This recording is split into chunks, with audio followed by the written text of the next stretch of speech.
Oh, my goodness. Talk about stubborn. The president's age is proving to be a big problem that just won't go away. He's 81. You know, he had a birthday last month. And in poll after poll now, we are seeing voters express concerns about him being too old for the job. He said to watch him, and apparently they are. A new report now claims that despite those concerns, however, Democrats have no plan B. Even liberal actor Robert De Niro cracked a joke at the president's expense yesterday at the annual Kennedy Center honors. You're only 75. That means you're just about 6 years away from being the perfect age to be elected president.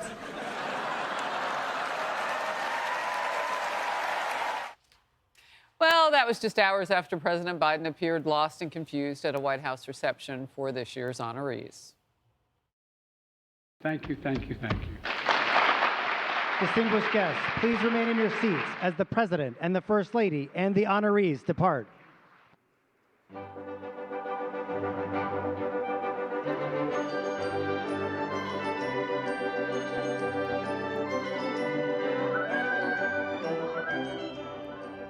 You know, Emily, we have said before, it's not about age, and I don't want to pick on people who grow older. Those age-old questions are not the president's only worry headed into 2024. His much-touted economic agenda just does not seem to be resonating with the American people either. Just ask people in Biden's hometown of Scranton, Pennsylvania. My opinion is I don't know, he praises here, but I don't think he actually grew up here technically, so he uses that as that he cares about us. Tougher for people, you know? So how could he be seeing it through our eyes? I'm a registered Democrat, but I'm not happy. I think he's the worst president we ever had, to be honest with you. But no, I'm done. This economy sucks. I mean, everything's going up except, paychecks, I just think the economy sucks ever since Biden got in. Boom.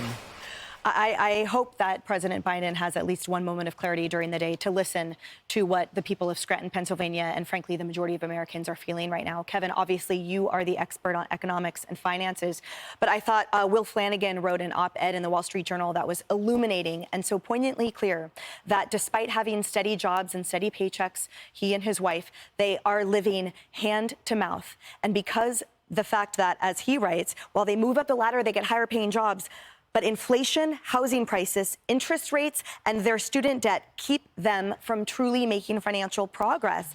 We talk about the stress in America.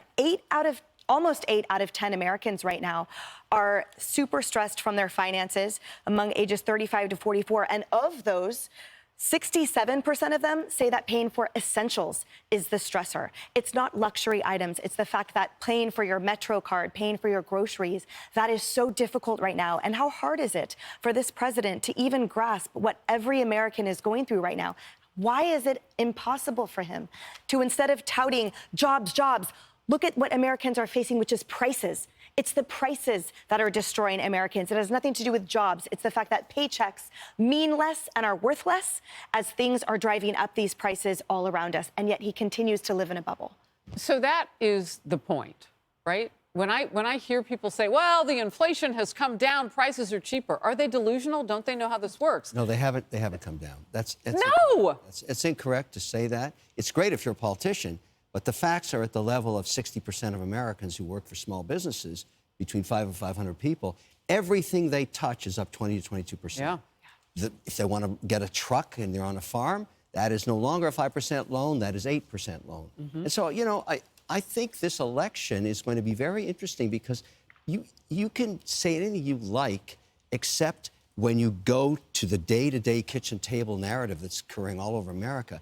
They know things are not better than pre-pandemic. It's worse. And I think that will become part of this great... Remember, we're less than a year away from the election. We are so close. You've brought up a great issue. This is the one. It's going to be the kitchen table. So, my confusion over this whole fact, though, has to do with why they don't have another plan. And I don't mean like another candidate. That's a conversation for later, perhaps. But another idea for the economy. Like, look, Clinton style, we feel your pain. But we've got another plan, and here it is. And by this time, say summer or next year, things are going to be better. It's almost like there's just this cognitive dissonance there. It's a class difference. I think that they actually, you listen to his cabinet officials, they continue. Yellen still talks about how the economy is going great. Not for the average working American. You know, I'm from the rural Midwest. And so when I go and talk to my sisters and see how they're doing and my folks, groceries are expensive. I mean, people are still carpooling their kids around because of the price of gas. So they talk about how, you hear Biden talk about how the price of gas is going down. It's still high. It's expensive. Right. And so I think the reasons for this are fundamentally, lots of things are not this administration's fault, but a lot of it is.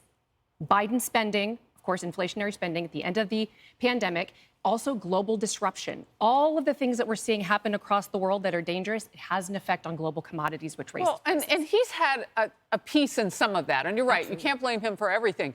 But when you look at a situation that's about to break off for the first time, since Trump was in office, just to put it bluntly, because it didn't happen then, with Ukraine and Russia invading, communicating to Russia that as long as it's, a minor incursion, I mean, words matter. This was just months off of the just debacle exiting Afghanistan. His foreign policy, no, not to blame for everything that's going on in the world, but it's contributed. No doubt about it. And I think there's little disagreement that Biden has two huge vulnerabilities going into 2024. And they are, number one, his age, which you talked about in the introduction.